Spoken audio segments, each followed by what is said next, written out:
وريانا يدور الشذو وحوين وين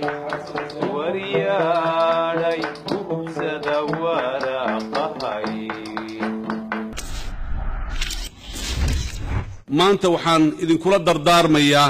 in si buuxda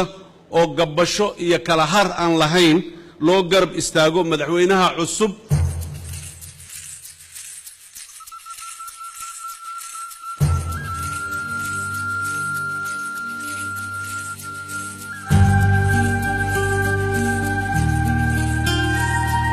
naanaysta madaxweyne Farmaajo waa eray Talyaani ah oo af Soomaaligana noqonaya burcadka Soomaalidu markii ay rabto inay isu qalbi samaato waxay ku rabbi baryaan Ilaahay oo bogayga burcadi sumari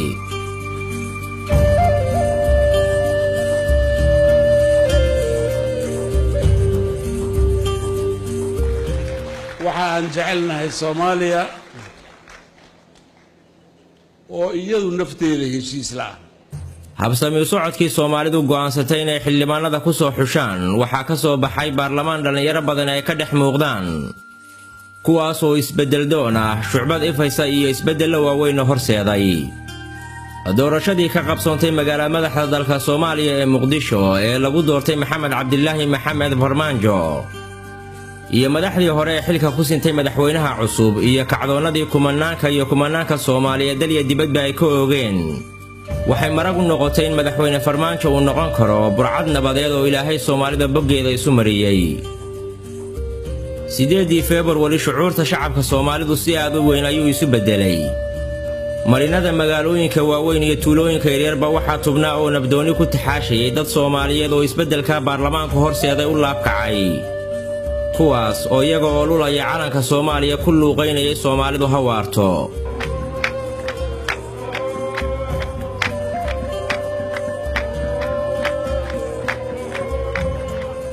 dadka qaranka u qiirooday ee suuqyada saqda dhexe iskugu soo baxay waxaad moodaysay 750 sano inay dib u laabteen oo ay dhex joogaan dharaarihii xorriyadda ee Soomaalidu dhoolka qosolka ay ka sinaatay ee Juun 26 ama Juulaay 1deedii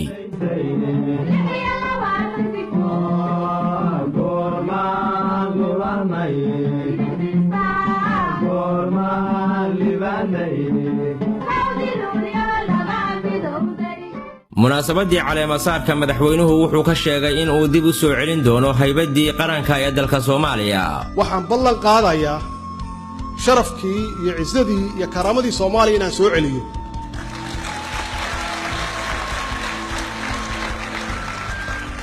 Judhiba wuxuu madaxweynuhu bilaabay barnaamijyadii ugu waaweynaa hor yaalay kulan uu la qaatay ciidamada Afrikanka ah ee AMISOM waxa uu madaxweynuhu u cadeeyay in labada sano ee soo socda al-shabaab lagu soo afjaro si loo helo amni iyo kala dambeyn. My vision is to defeat al-Shabaab within the next 2 years. Hopefully, if we work together very closely,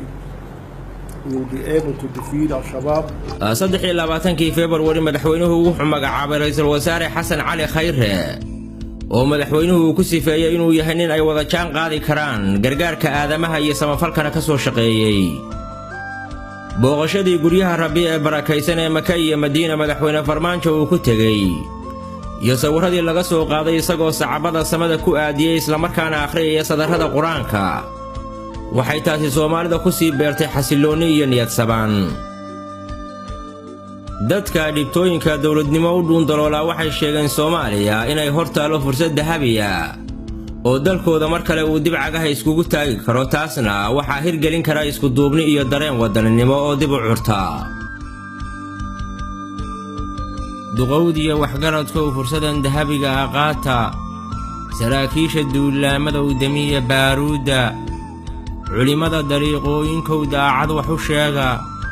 dumarkii ciyaalka oo qalbiga nabad ka doondoona aqoon-yahankii lagu daalay oo deynta soo celiya